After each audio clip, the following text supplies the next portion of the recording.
नमस्कार दोस्तों, स्वागत है आपका हमारे चैनल टेक्निकल कहानियां में। क्या आपको पता है कि इंडियन रेलवे में रिक्रूटमेंट कैसे होता है? रिक्रूटमेंट होने के बाद सफल सफल उम्मीदवारों को ट्रेनिंग कैसे दी जाती है? कौन सी पोस्ट पर कितनी ट्रेनिंग मिलती है? ट्रेनिंग के दौरान सैलरी मिलती है या नहीं? ट्रेनिंग फेल हो गई तो क्या आपको नौकरी मिलेगी? इस वीडियो में हम डिटेल से समझेंगे railway recruitment process, initial trainings, refresher trainings और डिपार्टमेंटल ट्रेनिंग, बिल्कुल सिंपल हिंदी भाषा में और एग्जाम्पल्स के साथ। अगर आप रेलवे में न्यू रिक्रूट है या फिर एलडीसी, जीडीसी एग्जाम की तैयारी कर रहे हैं तो यह वीडियो आपके लिए बहुत ही ज़्यादा इम्पोर्टेंट है। चलिए शुरू करते हैं आज का topic, railway recruitment and training rules. सबसे पहले हम समझते हैं कि रिक्रूटमेंट कहते किसको है। Recruitment is the process of selection of right person to right job. Recruitment का मतलब होता है कि सही आदमी को सही जगह पे डिप्लॉय किया जाए। रिक्रूटमेंट का उद्देश्य क्या है? Selection of right person to right job. अच्छा, जब किसी कैंडिडेट का जब रिक्रूटमेंट फाइनल हो जाता है उसके बाद उसको ट्रेनिंग दी जाती है। ट्रेनिंग किसको कहते हैं? Training is an organized activity जिसका एम क्या होता है? एम होता है increasing the knowledge and skill of the workforce to enable them to perform their jobs effectively. Indian railway में जब किसी का रिक्रूटमेंट होता है तो किसी न किसी जॉब के लिए होता है। अब जो सफल कैंडिडेट है वो अपनी जॉब को बहुत ही अच्छे तरीके से कर सके, उसके स्किल्स में और भी निखार आए, उसके नॉलेज में और भी वृद्धि हो, इसके लिए सभी रिक्रूट्स को ट्रेनिंग दी जाती है। तो उम्मीद है आपको ये समझ में आ गया होगा कि ट्रेनिंग क्या है। Training is an organized activity जिसका लक्ष्य क्या है? लक्ष्य है increasing the knowledge and skill of the workforce to enable them to perform their jobs effectively. प्रभावी तरीके से वो अपने काम को कर सके, उनके नॉलेज में इजाफा हो, उनके स्किल्स में इजाफा हो, ये ट्रेनिंग का लक्ष्य होता है। अब आइए समझते हैं रेलवे में जो भर्ती होती है तो वो आपको 4 ग्रुप में भर्ती होती है। Group A, group B, group C and group D. अब आइए समझते हैं कि ग्रुप ए सर्विसेज में रिक्रूटमेंट के क्या तरीके हैं। पहला तरीका है competitive examination held by UPSC. UPSC एक कॉम्पिटिटिव एग्जाम लेती है, उसके थ्रू आप ग्रुप ए की सर्विस में आ सकते हैं। दूसरा तरीका है promotion of officers from group B, यानी ग्रुप बी में जो भी ऑफिसर्स होते हैं वो प्रमोट होके ग्रुप ए के ऑफिसर बनते हैं। तीसरा तरीका है appointment of special class railway apprentice through UPSC. UPSC एक परीक्षा लेती है special class railway apprentice SCRA, और उनकी ट्रेनिंग के बाद वो लोग ग्रुप ए सर्विसेज में ज्वाइन होते हैं। यही 3 तरीके हैं ग्रुप ए सर्विस में आने के लिए। क्या क्या? एक तो आप यूपीएससी द्वारा आयोजित कॉम्पिटिटिव एग्जाम को पास करके आए। दूसरा तरीका है कि आप ग्रुप बी से प्रमोट होकर ग्रुप ए में आ सकते हैं। तीसरा तरीका है स्पेशल क्लास रेलवे अप्रेंटिस का एग्जाम देके और ट्रेनिंग के पश्चात आप ग्रुप ए में अपॉइंट हो सकते हैं, और ये परीक्षा भी यूपीएससी के द्वारा ही कंडक्ट की जाती है। अब आइए हम देखते हैं कि यूपीएससी कैसे ग्रुप ए पदों के लिए भर्तियां करती है। तो पहला तरीका है सिविल सर्विसेज एग्जामिनेशन। यूपीएससी जो सिविल सर्विसेज एग्जामिनेशन लेती है उससे निम्नलिखित पदों पर ग्रुप ए सर्विसेज में भर्तियां की जाती है। पहला पद है Indian railway traffic services IRTS। दूसरा पद है Indian railway personal services IRPS। तीसरी भर्ती होती है Indian railway account services IRAS। और चौथा भर्ती होता है रेलवे प्रोटेक्शन फोर्स में जो अफसर्स होते हैं उनकी भर्ती भी यूपीएससी के थ्रू होती है। तो सिविल सर्विसेज एग्जामिनेशन के थ्रू 4 पदों पे भर्तियां की जाती है। पहला Indian railway traffic services, Indian railway personal services, Indian railway account services and railway protection force. दूसरा, यूपीएससी एक और भी एग्जामिनेशन लेती है जिसको हम बोलते हैं इंजीनियरिंग सर्विसेज। इसके थ्रू देखते हैं किन पदों पे भर्तियां होती है। इंजीनियरिंग सर्विसेज एग्जामिनेशन के थ्रू में Indian railway services of engineers, यानी जो सिविल इंजीनियर्स होते हैं उनकी भर्तियां होती है और उस पद को कहते हैं Indian railway service of engineers IRSE। दूसरा पद है Indian railway services of mechanical engineers. Mechanical department के जो ऑफिसर्स होते हैं उनकी भर्ती इस तरह से होती है और उनको IRSME ऑफिसर्स बोलते हैं। अगला पद है Indian railway service of electrical engineers IRSEE। Electrical department के जो ऑफिसर्स है उनकी भर्ती इस तरह से होती है। अगला तरीका है Indian railway service of signal engineers और इंडियन रेलवे स्टोर सर्विसेज। तो ये जो आपके 5 पद है इसको इंजीनियरिंग सर्विसेज के द्वारा भरा जाता है। Indian railway service of engineer, Indian railway service of mechanical engineer, Indian railway service of electrical engineer, Indian railway service of signal engineer, Indian railway store services. और जो डॉक्टर्स की बहाली होती है उनकी बहाली होती है medical services examination, Indian railway medical services. इसका एग्जाम भी यूपीएससी द्वारा ही कंडक्ट किया जाता है। तो आपने देखा कि यूपीएससी सिविल सर्विसेज एग्जामिनेशन के थ्रू और इंजीनियरिंग सर्विसेज एग्जामिनेशन के थ्रू विभिन्न पदों पर भर्तियां करता है। अब आते हैं कि जब कोई कैंडिडेट का रिक्रूटमेंट ग्रुप ए सर्विसेज में होता है तो उसकी बहाली पे लेवल 10 में होती है। किसमें होती है? पे लेवल 10 होता है उनका। पे बैंड उनका 3 होता है। पे बैंड 3 क्या है? 15,600 से 39,100। और उनका ग्रेड पे कितना होता है? उनका ग्रेड पे होता है 5,400। और उनकी जो बहाली होती है वो असिस्टेंट या फिर जूनियर स्केल में होती है। अब यहां से जब वो प्रमोट होंगे 5400 पे ग्रेड से और लेवल 10 से, तो अगला उनको प्रमोशन कहाँ मिलेगा? लेवल 11 में मिलेगा। और उनका पे ग्रेड क्या होगा? 6600 यानी 6600। और वो जूनियर स्केल से अब सीनियर स्केल ऑफिसर बन जाएंगे। इन पदों पर जैसे डिवीजन में डिविजनल मैकेनिकल इंजीनियर होते हैं, वर्कशॉप मैनेजर, ETC, ये सब जो पद होते हैं ये लेवल 11 के पद होते हैं। इसके बाद जब इनका प्रमोशन होगा तो ये कैंडिडेट्स लेवल 12 में काम करेंगे। लेवल 12 का पे ग्रेड कितना होता है? 7,600। और इसे बोला जाता है जूनियर एडमिनिस्ट्रेटिव ग्रेड। इन पदों पर काम करने वालों के डेजिग्नेशन जो डिवीजन में काम करते हैं, सीनियर DME, या फिर जो हेडक्वार्टर में काम करते हैं उनको डेप्यूटी CME बोला जाता है। यहां तक अभी पे बैंड 3 है। ये पे बैंड 3 के प्रमोशन है। इससे आगे जब प्रमोशन होगा तो आपका पे बैंड चेंज होके कितना हो जाएगा? आप पे बैंड 4 में आ जाएंगे।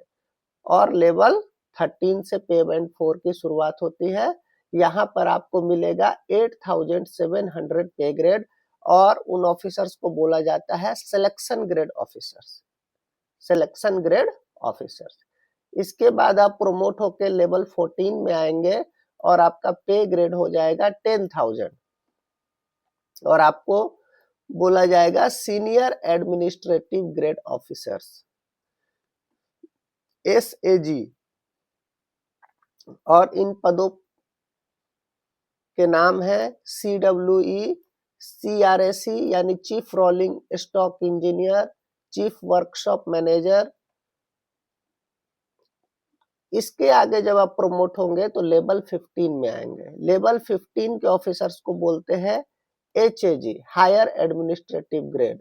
इसमें प्रिंसिपल, हेड ऑफ डिपार्टमेंट के लोग आते हैं, जैसे कि मैकेनिकल के प्रिंसिपल HOD होते हैं PCME।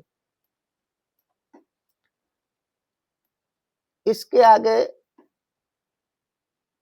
जो पद है वो है लेवल 16 HAG प्लस ऑफिसर्स। इसमें GM जो जनरल मैनेजर्स होते हैं या डायरेक्टर जनरल्स होते हैं वो लोग HAG प्लस के ऑफिसर्स होते हैं। हायरार्की में इससे बड़ा अगला पद है चेयरमैन रेलवे बोर्ड, और इन्हें एपेक्स ग्रेड के ऑफिसर्स बोलते हैं। क्या बोलते हैं? Apex grade. इसके बाद इसके ऊपर सीधा कैबिनेट सेक्रेटरी या डिफेंस चीफ्स आते हैं, जो हमारे आर्मी नेवी के चीफ्स होते हैं या कैबिनेट सेक्रेटरी रैंक के जो ऑफिसर्स होते हैं वो चेयरमैन रेलवे बोर्ड से एक लेवल ऊपर होते हैं। तो अब आइए बात करते हैं कि ग्रुप बी सर्विसेज में आपकी बहाली कैसे हो सकती है। तो vacancies in group B are filled by promotion. इसमें जो ग्रुप बी सर्विसेज में जो कोई सीधी बहाली नहीं होती है, इसमें आप प्रोमोट होके जा सकते हैं। कहां से? जो ग्रुप सी एम्प्लॉयज होते हैं वो प्रोमोट होके ग्रुप बी में जाते हैं। इस प्रमोशन के लिए एक सिलेक्शन कमेटी बनाई जाती है। इस सिलेक्शन कमेटी में 4 मेंबर होते हैं। कितने मेंबर होते हैं? 4 मेंबर होते हैं। जिसमें जैसे अगर मैकेनिकल डिपार्टमेंट का सिलेक्शन करना है तो मैकेनिकल डिपार्टमेंट के जो प्रिंसिपल HOD हैं PCME वो रहेंगे, principal chief personnel officer PCPO रहेंगे, HOD ऑफ द डिपार्टमेंट रहेंगे और GM साहब रहेंगे। ये 4 लोग का मिलके एक कमेटी बनेगा ग्रुप सी के कैंडिडेट्स को प्रमोट करके ग्रुप बी में भेजने के लिए। 4 लोगों की कमेटी होती है, GM, PCME, PCPO and HOD of the department. अब इसमें जो प्रमोशन होता है उसमें 70% जो वैकेंसीज है उनको भरा जाता है सीनियरिटी बेस पे। किस बेस पे? सीनियरिटी बेस पे। मतलब प्राइमरली इसमें ये देखा जाता है कि कैंडिडेट सीनियरिटी लिस्ट में ऊपर होना चाहिए, और 30% जो बहाली है इसकी उसको किया जाता है एक कॉम्पिटिटिव एग्जामिनेशन के थ्रू, जिसको LDC बोलते हैं, जिसका पूरा नाम है लिमिटेड डिपार्टमेंटल कॉम्पिटिटिव एग्जामिनेशन। ये एक सिलेक्शन टेस्ट होता है, लिमिटेड डिपार्टमेंटल कॉम्पिटिटिव एग्जामिनेशन। अब आते हैं कि ग्रुप बी सर्विसेज में प्रमोट होने के लिए एलिजिबिलिटी क्या है वो समझते हैं। तो जो 70% वाली बहाली होती है, जो सीनियरिटी बेस में होती है, उसके लिए एलिजिबिलिटी आपका ये है कि आपको 4200 पे ग्रेड में कम से कम 3 साल की आपकी सर्विस होनी चाहिए। 4200 पे ग्रेड में 3 साल की सर्विस। और इसमें क्या है कि सीनियरिटी बेसिस पे कुछ लोगों को बुलाया जाता है। जितनी वैकेंसी अवेलेबल होती है उस हिसाब से एक लिस्ट निकलती है कि ऊपर से कौन कौन से सीनियरिटी लिस्ट में लोग एलिजिबल है, और उनका एक रिटन टेस्ट लिया जाता है, और रिटन टेस्ट के उपरांत एक वाइवा लिया जाता है। लेकिन प्राइमरी क्राइटेरिया सीनियरिटी है, रिटन टेस्ट नहीं है। प्राइमरी क्राइटेरिया क्या है? Seniority, followed by written test and viva voce. SC/ST reservation इसमें अप्लीकेबल होता है क्या? होता है। अच्छा, अब जो LDC limited departmental competitive exam होता है 30% बहाली के लिए, इसका एलिजिबिलिटी क्राइटेरिया क्या है? इसका एलिजिबिलिटी क्राइटेरिया ये है कि 4200 पे ग्रेड में कम से कम आपकी 5 साल की सर्विस होनी चाहिए। और जो भी एम्प्लॉइज इस एलिजिबिलिटी को फुलफिल कर रहे हैं वो इस एग्जामिनेशन में बैठने के पात्र हैं। ये क्या है? Purely on the basis of written test and viva voce. यहाँ आपकी सीनियोरिटी नहीं देखी जाएगी, यहाँ देखा जाएगा कि रिटन टेस्ट में कौन ज्यादा नंबर ला रहा है और इंटरव्यू में कौन ज्यादा नंबर ला रहा है। इसमें एक और खास बात यह है कि इस एग्जामिनेशन का जो स्टैंडर्ड होता है हायर देन दैट फॉर 70%, यानी जो 70% वाले एग्जामिनेशन के क्वेश्चंस होंगे उनकी तुलना में 30% एग्जामिनेशन में कठिन क्वेश्चंस पूछे जाएंगे। SC ST रिजर्वेशन अप्लीकेबल होता है क्या? SC ST रिजर्वेशन अप्लीकेबल होता है। अब है कि ये दोनों तरीके से लोग प्रमोट होकर ग्रुप बी में आ रहे हैं, तो यहां मैं ये क्लियर कर दूं कि जो लोग भी सीनियोरिटी के बेसिस पे ग्रुप बी में आ रहे हैं, यानी 70% एग्जाम के थ्रू आ रहे हैं, उनकी रैंकिंग LDCE वालों से ऊपर रहेगी।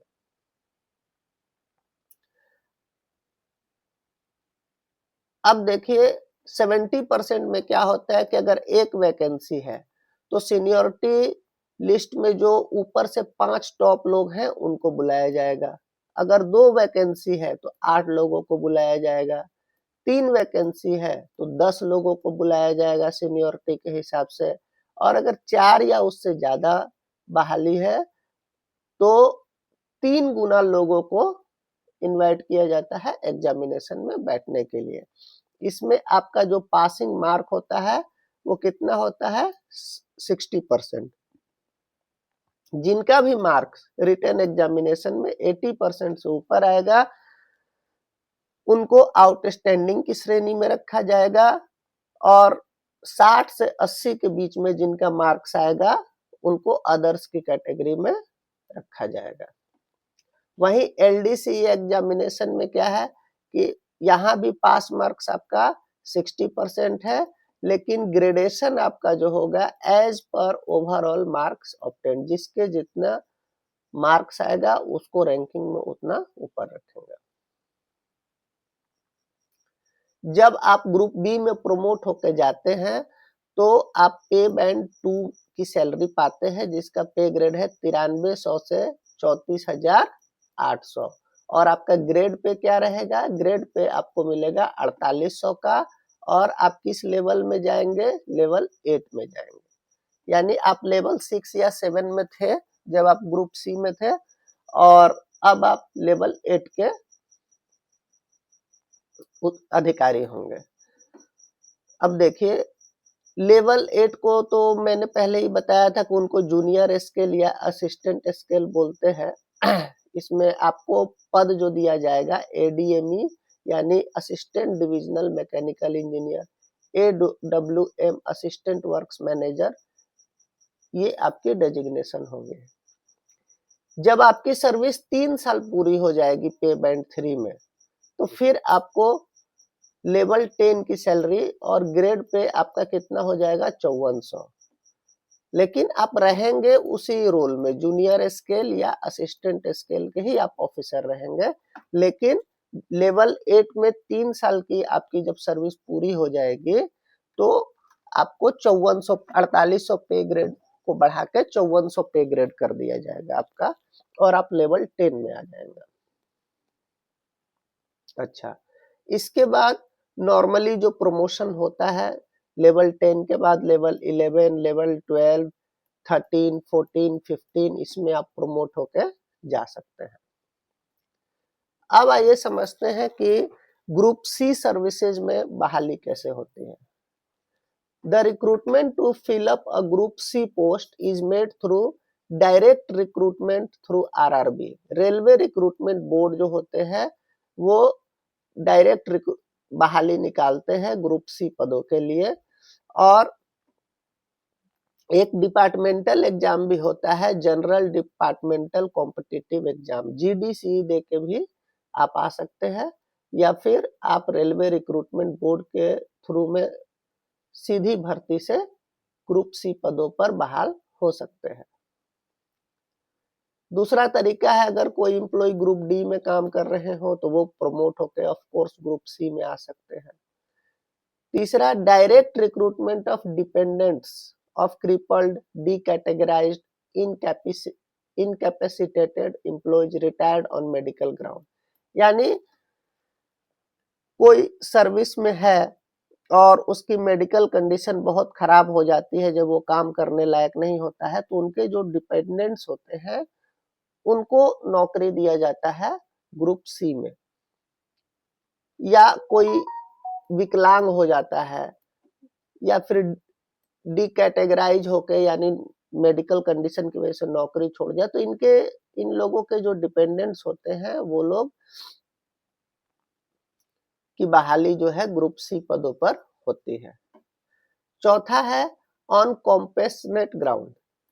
ये क्या होता है कि अगर रेलवे में सेवा के दौरान किसी की मृत्यु हो जाए तो उनके जो बच्चे होते हैं उनको कॉम्पेशनेट ग्राउंड पे ग्रुप सी पदों पर भर्तियां की जाती है। तो जैसा मैंने पहले बताया आपको कि ग्रुप सी सर्विसेज में जो भर्ती होती है वो किसके थ्रू होती है? सीधी भर्ती रेलवे रिक्रूटमेंट बोर्ड के थ्रू होती है। तो रेलवे रिक्रूटमेंट बोर्ड जो है इसको 1945 तक कहा जाता था रेलवे सर्विस कमीशन। क्या कहते थे? Railway service commission. उसके बाद 1986 में आरआरबी जो है उनको जीएम के अंडर में लाया गया। किसके अंडर में?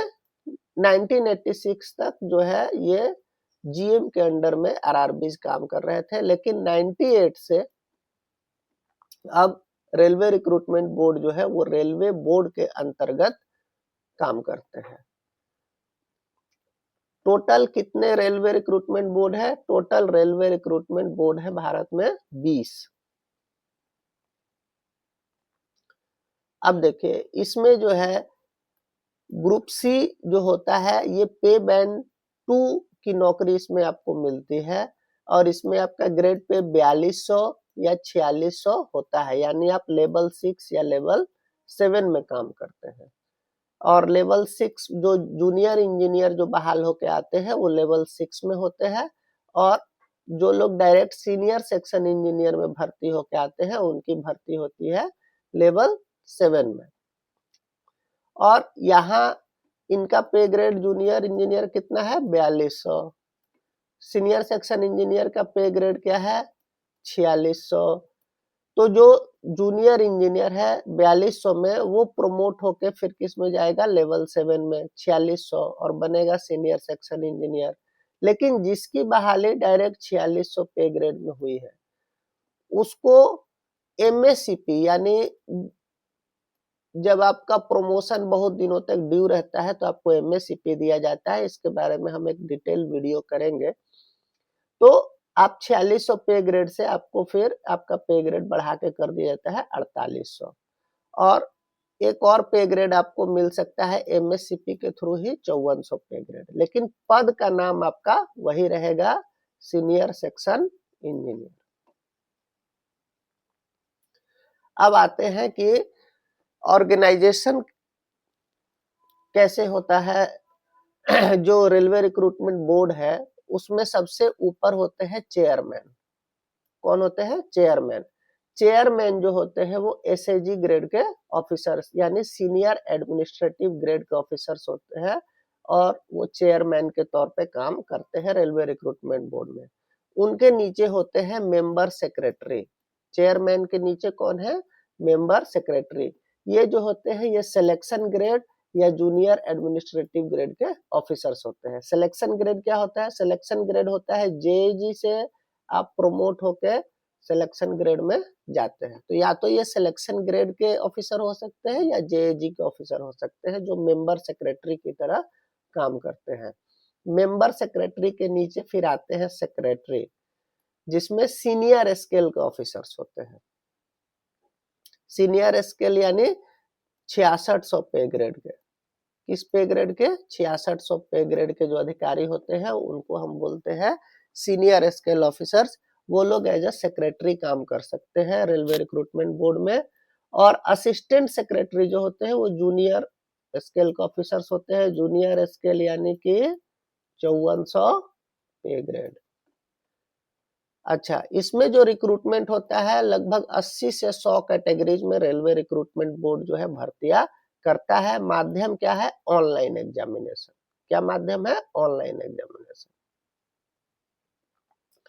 अब देखते हैं group D services. Group D services जो होती है पे बैंड 1 की नौकरी होती है। पे बैंड 1 होता है 5200 से 20,200 का पे बैंड। ग्रेड पे के हिसाब से देखें तो ग्रेड पे 1 लेवल आपका 1 रहता है और ग्रेड पे 1 यानी 1800 पे ग्रेड।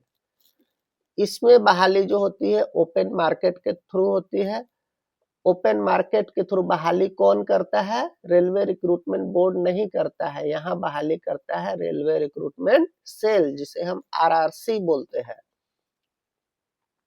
इसके अलावा कुछ डिपार्टमेंटल भर्तियां भी होती हैं जिसका पावर डीआरएम, जीएम या कुछ और बड़े ऑफिसर्स को होता है। ओपन मार्केट से जो बहाली होती है, तो ओपन मार्केट से जो बहाली होती है उसमें दो चीजें हैं। एक तो रिटन टेस्ट, और रिटन टेस्ट के बाद आपका लिया जाएगा फिजिकल एफिशिएंसी टेस्ट। जो भी कैंडिडेट रिटन टेस्ट में सक्सेसफुल होते हैं उनका फिजिकल एफिशिएंसी टेस्ट लिया जाता है। इसमें आपका एलिजिबिलिटी क्या है? आपका मिनिमम क्वालिफिकेशन 10th पास या आपके पास आईटीआई का सर्टिफिकेट होना चाहिए। रिटन टेस्ट में 150 मल्टीपल चॉइस क्वेश्चंस पूछे जाते हैं जिनका स्टैंडर्ड 10th क्लास का होता है। और ये विभिन्न विषयों के क्वेश्चंस होते हैं जैसे general knowledge, mathematics, reasoning etc के क्वेश्चंस होते हैं। जो फिजिकल एफिशिएंसी टेस्ट जो होती है इसमें क्या है? अगर आप मेल कैंडिडेट है तो आपको 1 किलोमीटर की दौड़ 4 मिनट 15 सेकंड में पूरी करनी होगी और इसके लिए आपको एक मौका ही दिया जाएगा। जबकि फीमेल कैंडिडेट्स के लिए 400 मीटर की रनिंग होगी और इसे आपको 3 मिनट 10 सेकंड में पूरा करना होगा और इनको भी मौका एक ही मिलेगा।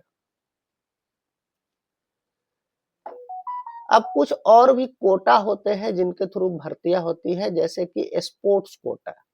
स्पोर्ट्स कोटा के थ्रू भर्तियां कैसे होती है ये समझते हैं। स्पोर्ट्स कोटा के थ्रू जो भर्तियां होती है उनका उद्देश्य है कि हमारे देश में स्पोर्ट्स कल्चर को बढ़ावा दिया जाए। तो इस कोटे से नौकरी पाने के लिए प्लेयर कम से कम स्टेट लेवल, नेशनल लेवल या इंटरनेशनल लेवल का होना चाहिए। प्लेयर किस लेवल का होना चाहिए? स्टेट लेवल, नेशनल लेवल या फिर इंटरनेशनल लेवल। और उनका कोई ना कोई अचीवमेंट पीछे के 2 साल में होना चाहिए। इमीडिएट पीछे के जो 2 साल है उसमें उनका अचीवमेंट होना चाहिए।